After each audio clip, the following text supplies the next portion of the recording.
All right, pop quiz. It's 8 years old, and it already has thousands more records that are successful than you do.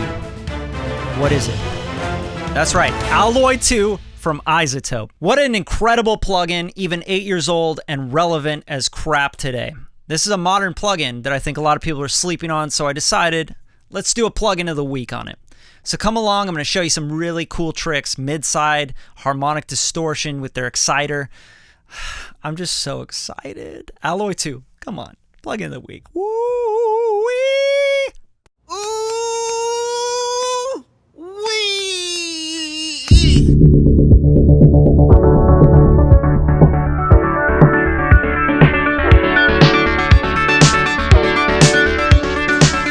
iZotope has made a really cool plugin in Alloy 2.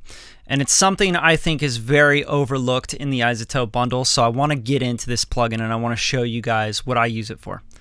So I'm going to just show you this beat first of all, and kind of the vibe, and then I'll play a little bit of this, and then I'll show you where I'm using Alloy and what I'm using it for, okay?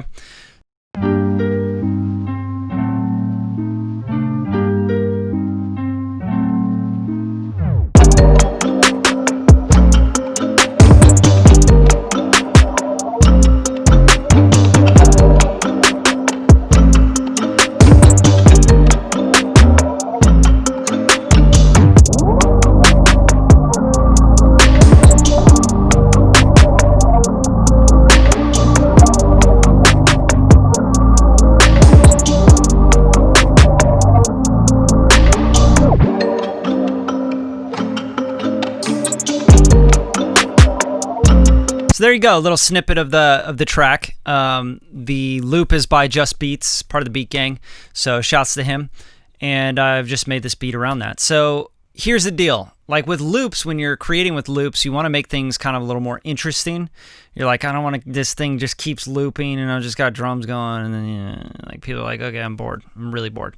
So what I did is I basically take this chop. This is very typical. It's not like I'm reinventing anything here. But I take this chop and I just kind of treat it a little differently for a section, like coming into the verse. So what I'm doing here with iZotope's Alloy 2, and you're going to get this kind of update or quit unexpectedly thing come up when you are working on the latest OS of Mac. Don't worry about that. Just hit OK, because it doesn't update through that anymore. Here, it's just going to open up to the presets and stuff. I've already kind of like messed with this, but I want to show you the overview first of all. Okay, so for this plugin, it is very, very powerful. There are a lot of things going on. You can click this overview button and you can see an overview. You're like, yeah, what's going on? This doesn't look like anything, right? Now click on the equalizer, you're going to see the equalizer. Transient, exciter, dynamics, 1, 2, de-esser, and a limiter. So you have all these different effects and all these different really great things you can do with these effects. Now, what I love to use this for is, of course, you can EQ and all that stuff, right? And you can hit this plus and you can get a lot more things here. You get analog, low shelf. I mean, this thing is just packed with stuff. You can do vintage, you can do resonant, low shelves, low pass, Baxandall, EQs. You can do bells here. You know, you got all your different frequencies, turn on and off the bands, go to the frequencies. I mean, this is all this stuff under the hood, right? Or you could just grab this and go, hey, I want to do this and blah, blah, blah, and then take this in, you know, and bring the cue in and woo, yeah, took out some of that shit, right?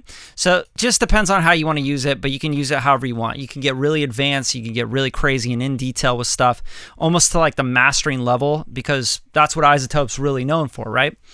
But what I like to use it for is the exciter. I think the exciter is incredible. There's a few features about the exciter that I absolutely love. I love the fact that it has a multiband. Okay, so the first thing I do, turn that multiband on. So now I can affect the 3 different bands differently. And this is like super overlooked with music production because it's usually done in the mix and master that you're using multi-band stuff like this, right? Especially with processing. But I think if you want to have your productions kind of stand out a little bit more, maybe you're making music for film trailers, you're making, you know, trap stuff and you want it to be a little bit more interesting, start getting into some multi-band processing, like compression, multi-band compression, multi-band, you know, what this is doing is exciting. You could do multi-band, all sorts of multi-band stuff. There's plenty of plugins for it. But what this does great is multi-band excitement. And exciting is basically like harmonic distortion is all it really is, okay? So now here we have these different, we have tube, tape, warm, and retro, okay? So you could kind of push into the tube. You can grab this low band and you could drive it up. And then one of my favorite features of this is the mix knob and the width knob, okay?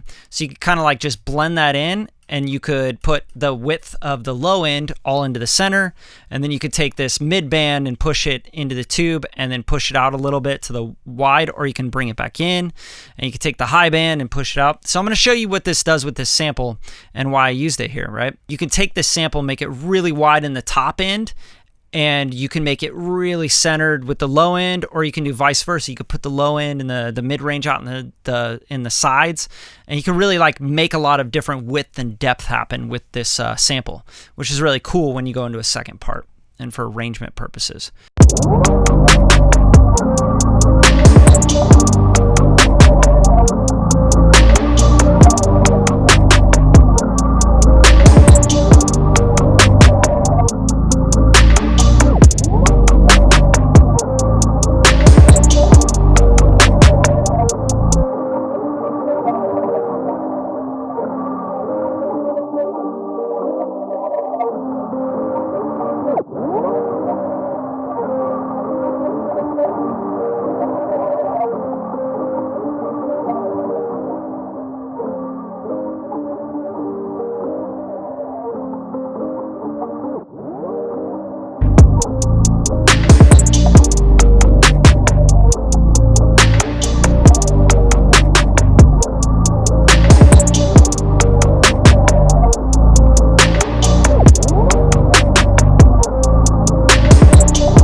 So hopefully you hear how powerful that is, and if you're listening in headphones or on good monitoring, you can actually feel the things being shaped, right? Like it's going wide, and then like the high end's like getting tucked back, or it's like moving forward in the mix. It's insanely powerful, and it's something that I think is probably the most underused thing in mixing, in production, is not using just EQ for things, but actually distorting and harmonically shaping things in the mids and the sides. And that's kind of what this is doing. And that's why this plugin is so freaking powerful, is that you have the ability to open it up and get a multiband exciter on it, and you have this mid-side processing kind of vibe, right? Where the width is kind of pushing more into the sides and bringing out certain frequency distortion in the sides, which will also, if you have like a loop with reverb or decays or delays or anything like that, it actually will saturate those delays to make them feel deeper, to make things, the textures in the back come out more, right? So this is a shaping thing for me. This is an EQ thing for me. This is a width and depth thing for me, a placement thing for imaging. And it's probably one of the most powerful things I do with mixing and mastering, is that I don't use a whole lot of, like, let's look at the EQ I got in here, right? Like I'm literally filtering out everything on the EQ, right? I don't really go in and do a bunch of EQ on stuff. I use things like this isotope Alloy 2, and I use this black box analog design, like I'm using different distortion algorithms to bring out characters and to bring out EQs, frequencies, depths, widths, etc. So that's the most powerful thing about this plugin for me. I love the exciter and the multiband. But then you also have dynamics, right? You could turn on dynamics 1, you got 2. So you got all these different compressor algorithms that you can use, limiting. You can look at different views here. I mean, this stuff is so powerful. You got ratio here, attack, release. You got a side chain where you can listen to the side chain. You got a gate here. You can look at peak or RMS. You could put multiband on here, and you can actually do multiband processing here as well. So multiband compression within this. And I think that that is just incredible to me, right? Like that you can have an exciter doing multiband, then you can do compression on the multiband. So as you excite the sides, maybe you want to actually hold them down a little bit because they're getting peaky or whatever. Throw this on and you can actually compress the sides a little bit harder than the middle. And then you can throw a limiter on the second one. You got a de-esser built in. De-essers can be used a lot more than just on vocals and S's. They can be used on peaky kind of information that starts to resonate, right? So it's kind of like a what I would call a dynamic EQ. It's like when this hits, this certain frequency hits at a certain volume or value, let's take it down by this many dB. That is super powerful. So it's like another multiband compressor, really, but it's a de-esser. And then we got a limiter on the output, so you can then limit your stuff and you can hold it down a little bit more and fit it into the mix and kind of just level it. So do not sleep. Please don't sleep on Alloy 2. And iZotope, they've always been known as making great plugins. They make very high quality stuff for mastering, but this is a tool I find myself using even in production. So don't sleep on it when you're creating tracks and when you want distortion, you want to make, shift something, shape a bass sound, shape a vocal chop, a synth lead, you could use it on anything. So get to it, make it happen. Get back to work. That's it. Alloy 2 from iZotope. There it is. Hope you guys really enjoyed this. If you did, drop a comment, drop some likes, show us some love. It helps us out. Also, click the link in the description to get to work with us a little bit deeper, more one-on-one. And if you really liked everything and you want to learn more about music business, get our podcast going, music engineering, music production, composition, that's what this channel is all about. Just subscribe to the channel, and I'll see you on the other side. Peace.